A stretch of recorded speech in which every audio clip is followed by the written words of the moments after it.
Я с удовольствием приглашаю дорогого гостя Эвальда Штадлера, депутата Европейского парламента с 2011 по 2014 год от Австрии, который расскажет о политическом интересе мира в Европе, призывая к новой политике безопасности.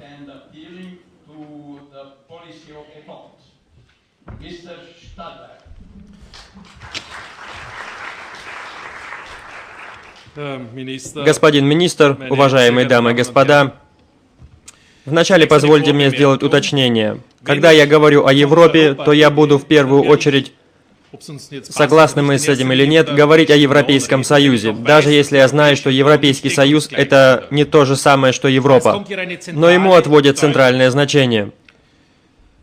Я сосредоточусь в своей речи на двух пунктах. Первый пункт состоит в том, что нужно покончить с догмой, что европейские интересы совпадают с трансатлантическими интересами.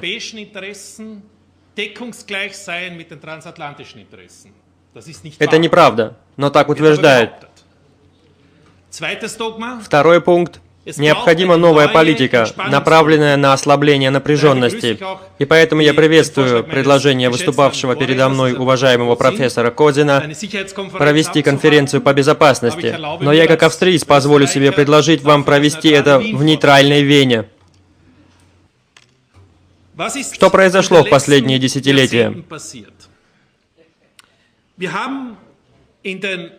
У нас десятилетиями до этого в международной дипломатии был основной принцип невмешательства во внутренние дела государства, как следствие суверенитета государства. Сегодня это перевернули. Сегодня же наоборот, это считают за основной принцип требования вмешиваться во внутренние дела других стран, если речь идет якобы о правах человека и демократии. Однако это всего лишь предлог. За этим скрывается всегда скрываются экономические интересы, стратегические и военные интересы. Это особенно хорошо видно в двух больших главных проблемах, о которых я сегодня буду несколько раз говорить. Это на Украине, а также и в Сирии. Если мы таким образом снова хотим возвратиться к принципам международного права и основам международной дипломатии, то нам нужно в том числе согласиться с тем, что существует сфера интересов. И эти сферы интересов нужно уважать. Нельзя участвовать в международном общении, если игнорируешь или даже борешься с чьими-то интересами. Хочу задать риторический вопрос. Как поступят США, если Россия заключит партнерство с Мексикой или Канадой и установит там ракеты? Начнут проводить военные учения. Как США на это отреагируют? И во всем мире бы к этому относились с пониманием. Почему миру, и прежде всего Европе, нельзя относиться с пониманием к действиям России, когда в балтийских странах пытается военно закрепиться, точнее уже закрепились, или пытается закрепиться на Кавказе? То есть мы должны не упускать из виду оправданные интересы России в сфере безопасности, и это должно снова стать принципом европейской политики.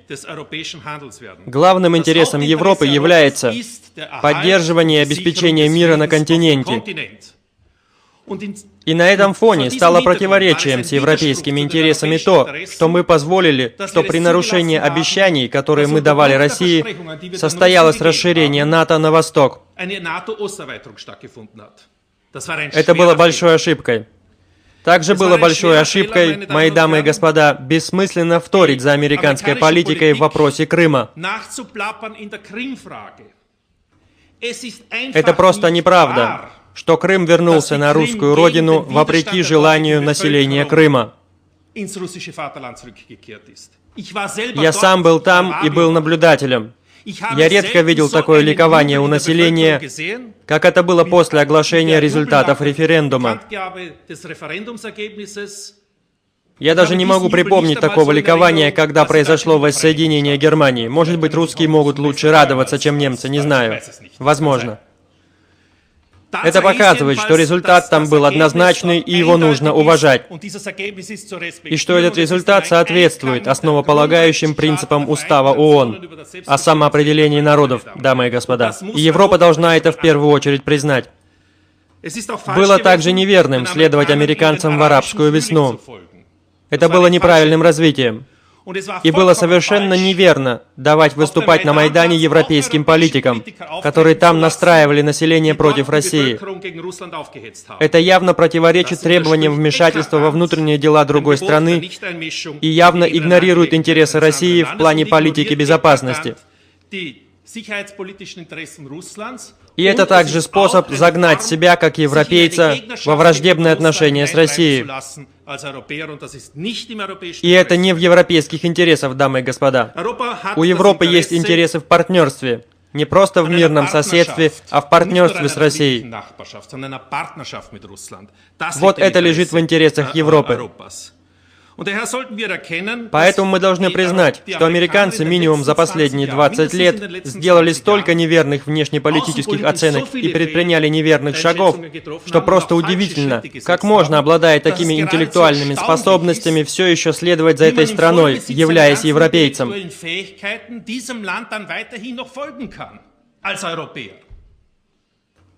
Я, конечно, спрашиваю в первую очередь госпожу Меркель и руководство в Париже, как так можно поступать? Распознать, что Америка в последние 20 лет совершила тяжелые ошибки, это не антиамериканизм. Я не против Америки, совсем наоборот. Я думаю, что мы и в дальнейшем должны искать с Америкой пути для выгодного партнерства. Но нам нельзя позволить нас использовать, чтобы проводить антироссийскую политику. Это не в европейских интересах. Не в европейских интересах дестабилизировать Ирак, а потом делать еще те же ошибки в Египте, в Ливии, Тунисе или Сирии. Результаты расхлебывать прежде всего нам, а не Америке. Вы, возможно, уже видели, что 11 американских штатов, тем не менее, наложили запрет на въезд сирийским беженцам. То есть Америка взваливает на нас проблемы, которые они в том числе сами и создали. Дамы и господа, американцы должны пытаться видеть в нас, европейцах, и в русских партнера. Иначе будет становиться сложным оставаться хорошим другом американцам. Европа должна прийти к самостоятельной внешней политике.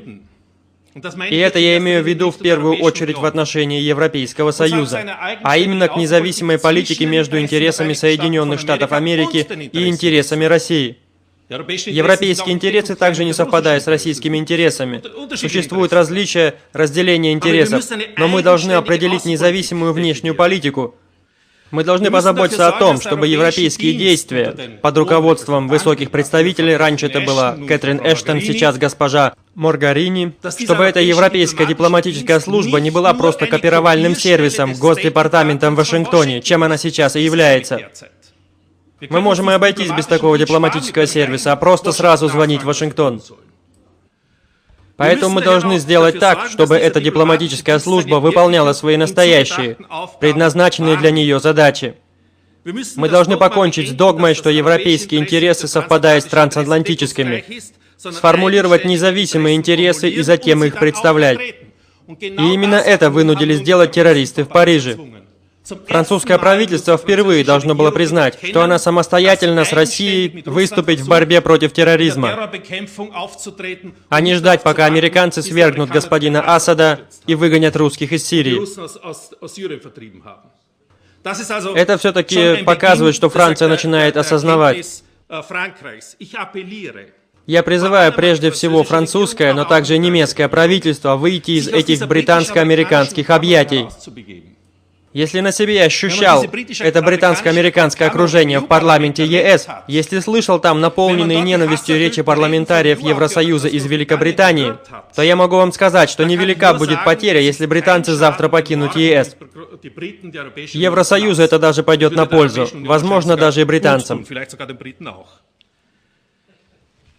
Европейский Союз должен позаботиться о том, что будут прекращены эти детские санкции, которые были введены против России. Это несерьезно. Они недействительны, Они вредят нам самим больше всего, и они не дают никаких результатов, кроме как плохих настроений. Европейский Союз должен позаботиться о том, что Россия снова будет принята обратно в круг стран Большой Восьмерки. Это все краткосрочные требования, господин профессор, а не большая конференция по безопасности. Благодаря этому в ближайшие недели, месяцы можно будет увидеть, кто в Европе относится серьезно к теме обеспечения безопасности, а кто нет. Это все краткосрочные решения, которые можно было сразу же принять. Европа должна также признать референдум в Крыму. А если она не хочет его признавать, то должна провести второй референдум с европейскими наблюдателями. Тогда они увидят, что еще больше, чем 90%, гораздо больше, чем 90% населения, там хотят оставаться в России. И ничего не хотят знать об этом преступном правительстве в Киеве. Нам нужно обеспечить федерализацию Украины. Я глубоко убежден, что Украина как государственное образование развалится, если мы не проведем федерализацию этой страны. Мы должны позаботиться о нейтральности Украины. Я бы даже сказал по австрийскому примеру. Я считаю, что красная линия на Украине уже действительно достигнута. И поэтому только нейтральность Украины может привести к настоящему миру во всей Европе. Нам стоит реализовать максимальное экономическое и технологическое партнерство между ЕС и Россией. Прежде всего, и я это говорю исходя из европейского интереса, по причинам энергетической безопасности. Это в наших интересах – обеспечить европейское энергоснабжение и не становиться зависимыми от каких-то предложений по сланцевому газу из Америки. Мы должны организовать обмен технологиями, ноу-хау между ЕС и Россией, максимальное сотрудничество в области образования и науки. Мы должны продолжить общую борьбу, которую мы начали в Сирии против исламского терроризма. И поэтому я хотел бы четко сказать, что исламский террор не имеет ничего общего с исламом. Я также не утверждаю, что это чисто исламский террор. Я утверждаю, что это форма исламского ваххабитского фашизма, с которым мы здесь имеем дело, и который, очевидно, спонсируется определенными кругами. Это тот исламский фашизм, который тогда привел к изгнанию и геноциду армян в начале прошлого столетия. Геноцид, который мы отказывались так называть, и отказывали десятилетиями называть это фашизмом. А сегодня он возрождается в Турции. Господин Эрдоган еще получает сегодня за это вознаграждение. Это тоже неверно. Все только потому, что господин Эрдоган является надежным партнером американцев. Нам нужно выступать за включение России в европейскую архитектуру безопасности. И в этом я готов участвовать в рамках конференции по безопасности, будь то в Белграде, в Вене или где-либо еще. Главное, чтобы она состоялась. Такую конференцию по безопасности нам нужно проводить как регулярное мероприятие, и не как одноразовое событие. Дамы и господа, в следующие недели и месяцы вы не сможете не задавать вашим правительствам один вопрос. Какова позиция правительства, когда речь идет о решении конфликта на Украине, и когда речь идет о решении сирийской проблемы?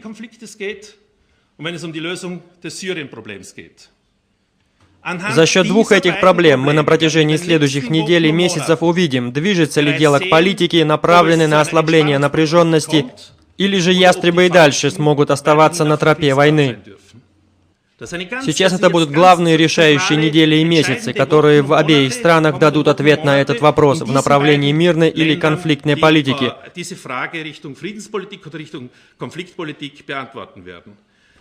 Поэтому, дамы и господа, я настоятельно вас прошу, подвергайте ваше правительство суровой критике, требуйте от них четкой позиции, мир или конфликт, и именно на основании этих двух примеров.